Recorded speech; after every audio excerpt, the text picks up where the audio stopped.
Hello, ladies and gentlemen. We begin with the question, why set a goal when we can make a promise? Not to say that goals aren't important, because they are. But where goals are particulars, promises are proclamations. And truthfully, as we think about what a goal is and how often we set them and we don't even accomplish them, and we just set a new one. Imagine being a promise maker and keeper and how that changes and influences our lives. It's such an honor to be here in front of you, my MDRT legendary performers. What's neat about legendary performers is that you are already promise keepers. And so to illustrate the way that we can learn from all types of industries about promise keeping, I like to hearken back to my Las Vegas roots as an entertainer. Because when we think about our own stage as performers, we can look at those great entertainers that came before. I hope you remember some of these voices that I'll be singing live for you now. Impressions of icons, legendary performers, such as you, but these are from the stage. I hope you remember Frankie Valli. You ready for this one? Here we go, the Four Seasons.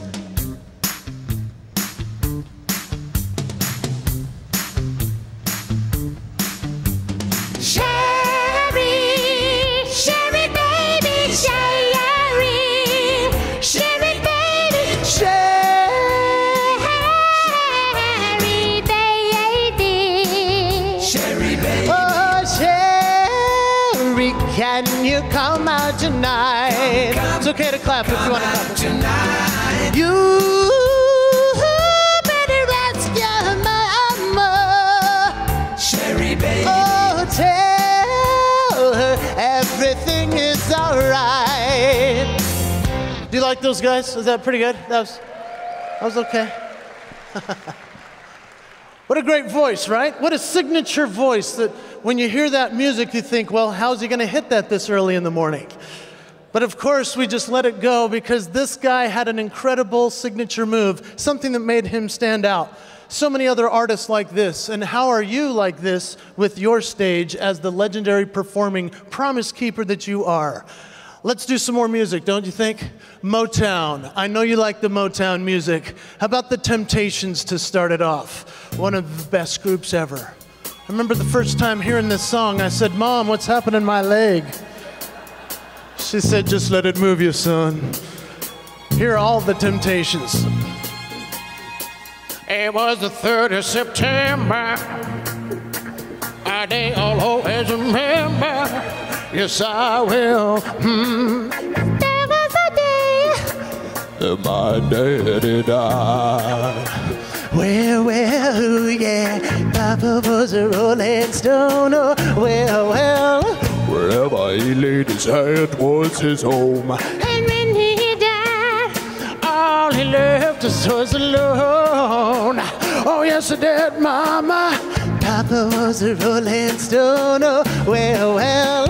Wherever he laid his head was his home. And when he died, all he left us was alone. Oh, yes, it did, Mama. Yeah, I love the Temptations.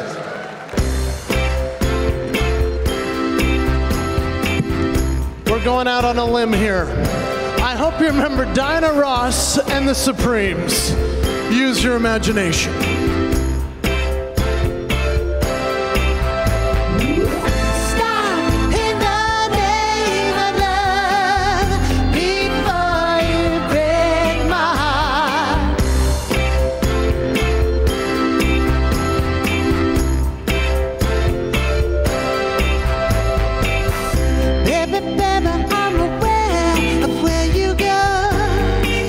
Time you leave my door, I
Oh, you sound good. Oh, I love MDRT. Ha!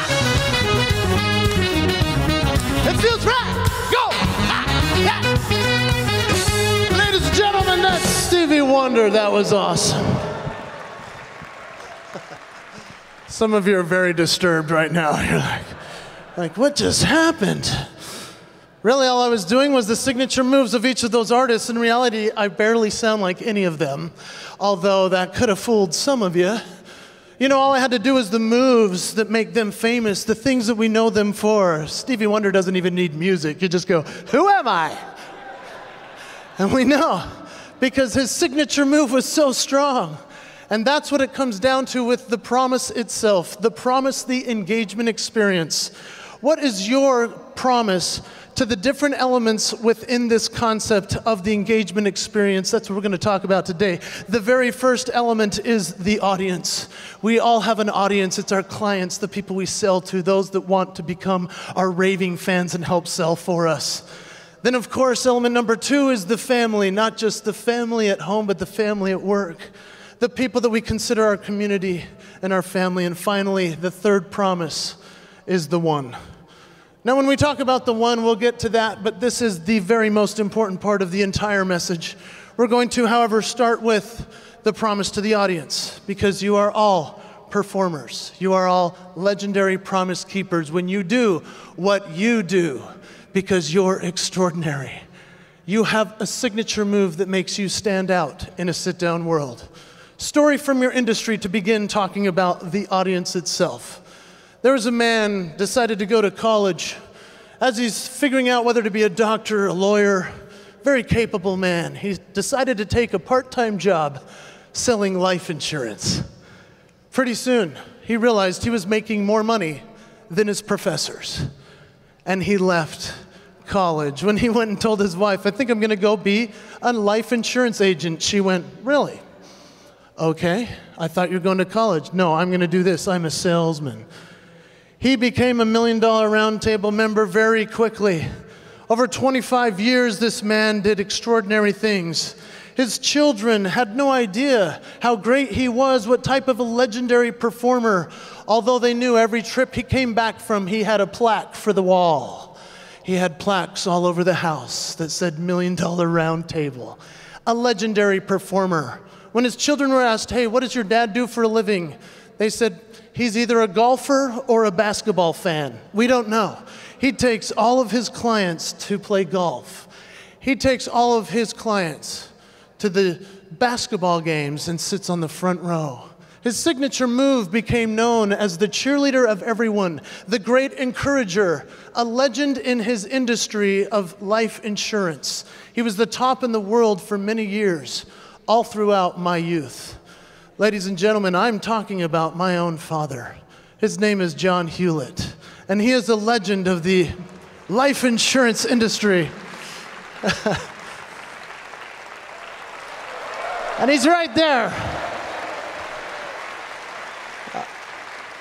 My dad is here today. What a blessing. I remember when I came to him and he said, so you're going to go into insurance and carry it on? And I said, no, I want to be a performer. That was disappointing, you know, obviously. But what a great encourager. He said, I will help you do anything you need to make it in this business, along with my mother. This family of mine helped me create what I have created today. And although it took me 40 years to get on this stage, Dad, this one's for you today. So thank you. I love you.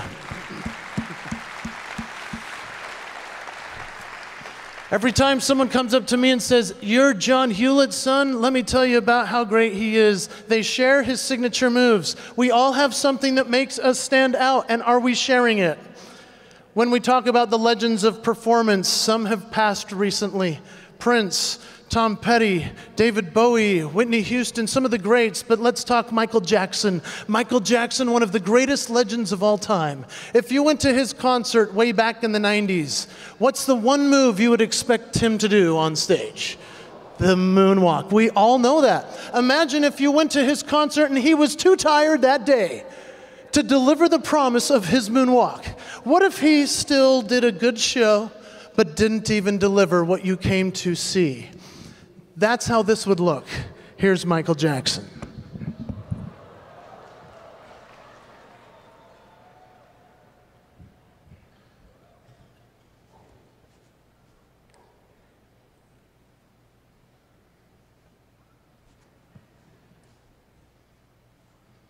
Hit the cue, please.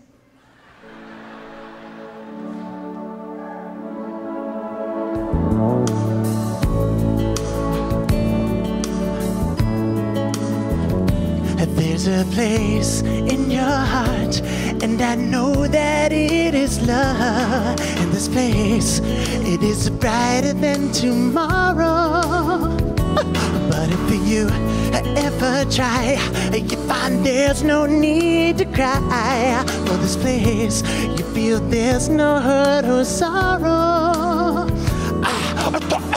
I really get there.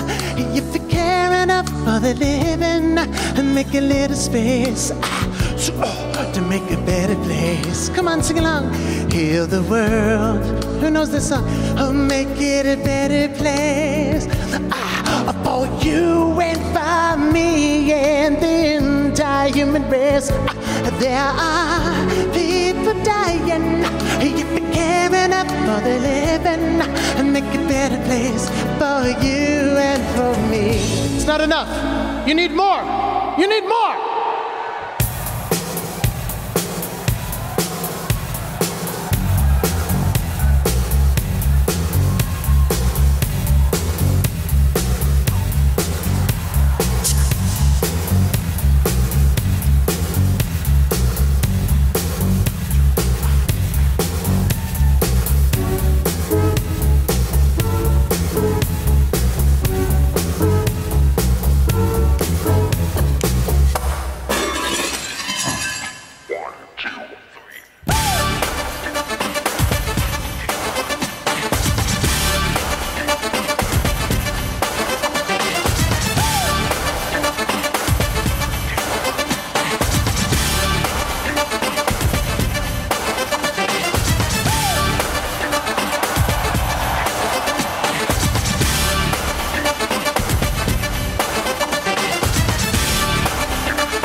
Thank you.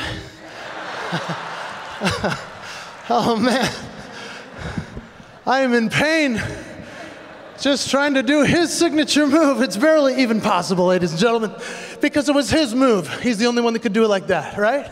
He was the great Michael Jackson, and you are the great you. How do you keep your promise to every single audience that you sell to?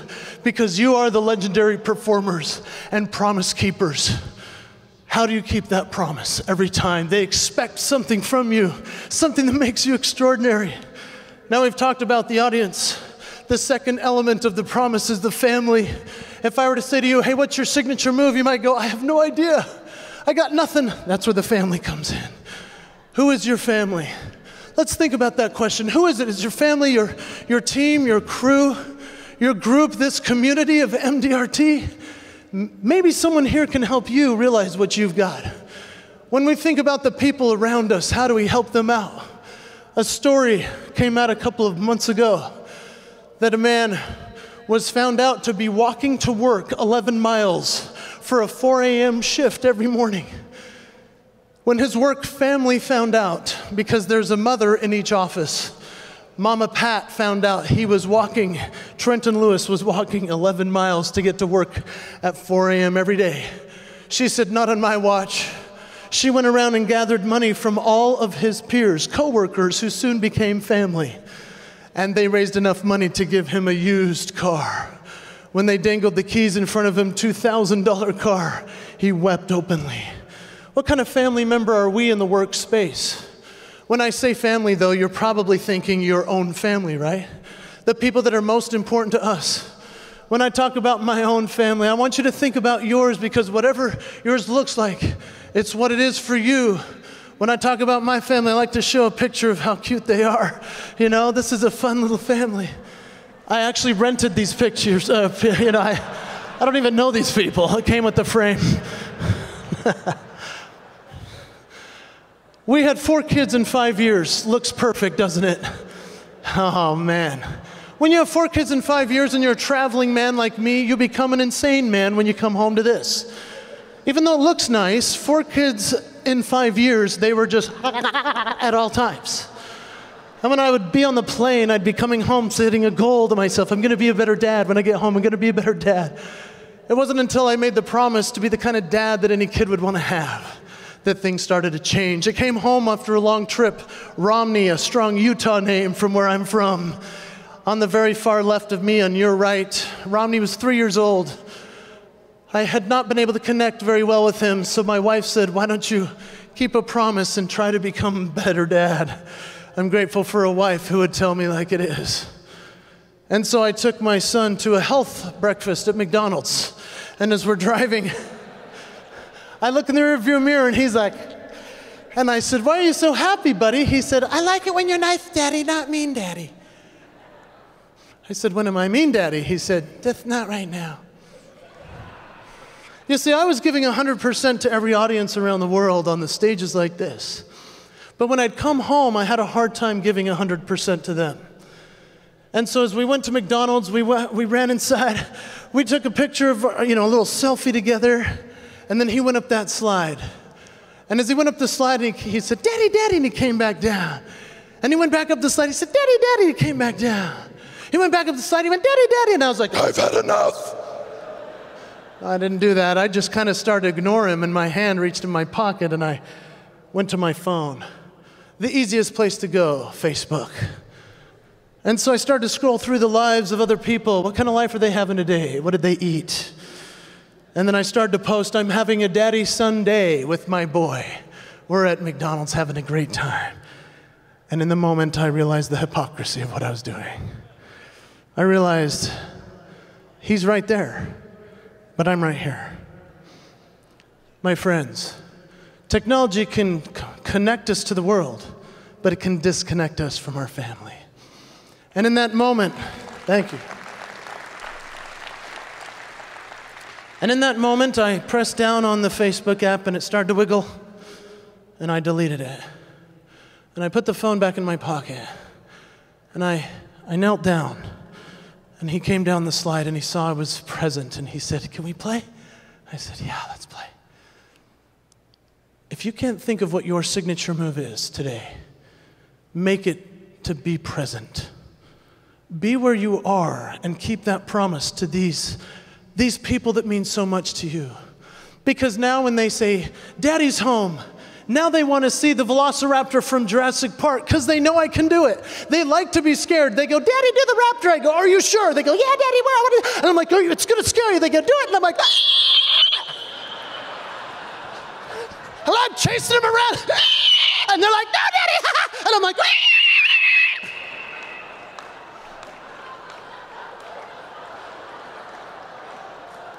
Go to bed. For some reason, they don't sleep anymore.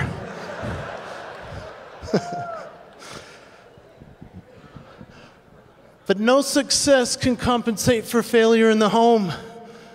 David O. McKay said that. What kind of family member are you, whether it be at the work family or the family at home? Be that promise maker and keeper. Now, as we've talked about the element of the audience, we've talked about the element of the family. Let's finish this up because I know you guys are so tired after an amazing morning, but I'm tired too. And so let's talk about the final piece of the promise. The third element is the most important. It is the one. Who is the one? It could be the person you're caring for. It could be a pet. It could be the client who you have to go to their house to deliver the money. You know that feeling. You know that when sympathy cards aren't enough, at least you have the money. And that's why you do what you do. You change lives when they're sitting across from you. But let's not talk about the one in that aspect today. I want you to consider the one is you. What kind of promises are you making and potentially breaking to yourself? Because if we don't share that thing that makes us unique, that makes us exclusively different from everyone else in the world, well, then we're cheating the world of what we bring and what we gift. When I was a kid, I found out I had something different about me. I had a huge mouth. I got on the bus, 5 years old. Kid looks at me and goes, "Your mouth is huge." I was like, "You're right." He said, "Sit with us, this will be fun." All the way to school, I'm like, At the end of the day, my mom said, "How was school?" I said, "It wasn't fun. They said I'm ugly, and I have a big mouth." She looked at me like any mom would, and she said, "You're not ugly."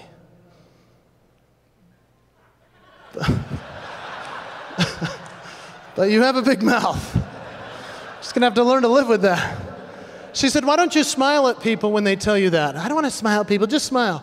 So I learned at an early age that if I just smiled, I could actually make someone's day. Using this big mouth to make people laugh and to make them smile, that's been something that has been a promise for me my entire life. It wasn't until I sat in the dentist chair that I realized it was okay to have what I have. He says, "Open wide." I went, and he was like, "Oh my gosh, I can use both hands," you know. As he starts working on me, I realized I could do the sounds of the dentist's office. He didn't know if the tools were on or off. He's just like,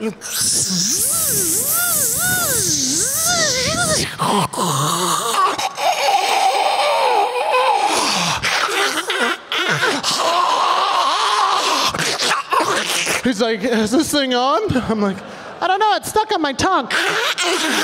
He's like, "Okay, don't do that." As he pulled the tool from my mouth, my lips stayed like that.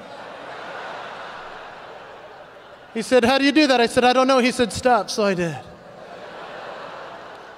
He said, "Do it again," and I could. So MDRT, if I bring any type of inspirational message today, it's this. Look at my gift. Be grateful this isn't what you got. Because you have talents I don't have, I have talents you don't want. He said, "Can you do the other side?" I totally could. I could control my entire face. Do you think I hid this under a bushel? No. Because the light we shine is the light we receive. And so wherever I went, I would mess with people. Elevator opens, I'm like, "Hey, you going up?" "I'm from Utah, want a pamphlet?" They're like, "Let's get off the next floor." It was awesome. What kind of promise keeper am I? If I hide that from the world, they don't know it's there. But when a waiter walks up and he says, "Hey, what'll it be?" I can either make his day and keep a promise, or I can hold it and not share my gift with the world. He walks up, "Hey, what'll it be?" I'm like, "Hey, do you have any lettuce?"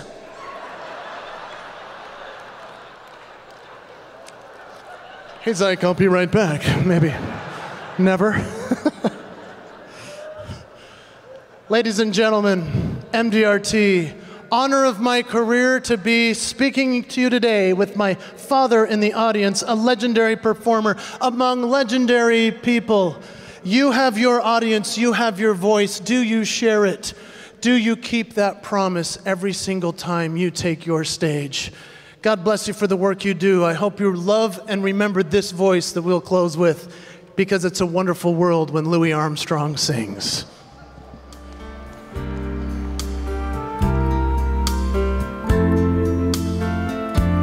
I see friends shaking hands, saying, "How do you do?"